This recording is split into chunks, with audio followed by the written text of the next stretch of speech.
I want to begin by sharing something that reshaped my entire world on experience I never imagined I'd go through. From the outside, my marriage appeared strong, joyful, even enviable. My husband and I had been together for 7 years, married for 5, and people often described us as the ideal couple. His words struck like a tremor in my chest, rattling everything I thought I knew about love, loyalty, and the life we had built. I couldn't respond right away. My mind was spinning, my heart unsure whether to break or brace itself. He wasn't being cruel or confrontational. His tone was soft, even vulnerable. So, against everything I once believed, I said yes. I met new people, had conversations that felt fresh and electric.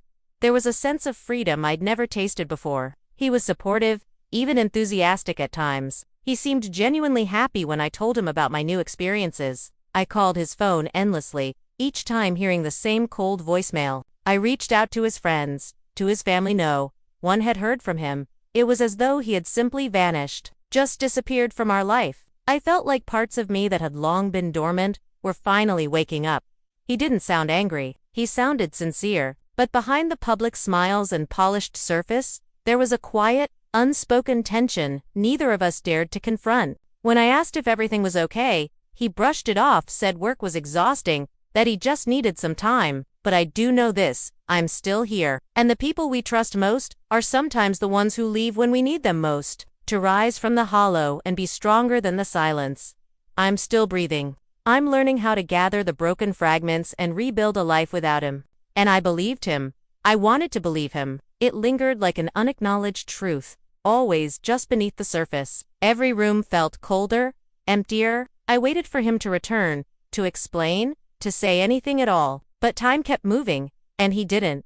Had we broken something we couldn't fix by opening up our relationship? Did he regret the choice and run away? Did he think I'd be better off without him? Or was he running from something deeper, something he couldn't face even with me? We were both holding our breath, waiting for something to give way, though we couldn't name what that something was. Then one evening, without any warning, he said something that shook me to my core. Other days, I force myself to stand tall, to believe that I deserve more than unanswered questions and vanishing acts. This wasn't just about infidelity or disconnection. This was abandonment in its most complete form. The man who once asked for trust, who wanted to expand our love, had disappeared without a word, leaving me behind, with confusion, pain, and silence. We were in the living room, the kind of night where everything outside is still, and your own thoughts echo louder than usual. He turned to me, calm and composed, and asked, "What if we tried opening our marriage?" I couldn't just agree to something so radical, so terrifying,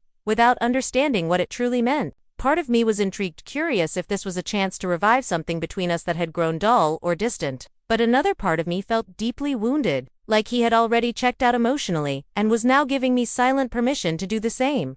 What if we allowed each other to explore, beyond just us? We read about it, watched documentaries, listened to stories from others who had tried it. We made lists of rules and boundaries. Honesty was our top priority. No lies. Full transparency. We promised to talk every day and check in with each other, to share how we were feeling every step of the way. I felt like the air had been sucked out of the room. I told him I needed space to think. In the days that followed, we dove into conversation after conversation. I wanted to believe it could work. I needed to believe that this might somehow bring us closer. At first, there was a strange excitement to it, but slowly, almost imperceptibly, things started to shift. His texts dwindled. The calls that used to come regularly stopped altogether, until the night he didn't come home. Not that night, not the next day. Days passed. Still no word. Panic took over. I stayed in our home, surrounded by the echoes of our shared past, crushed by his absence. Weeks went by with no sign of him.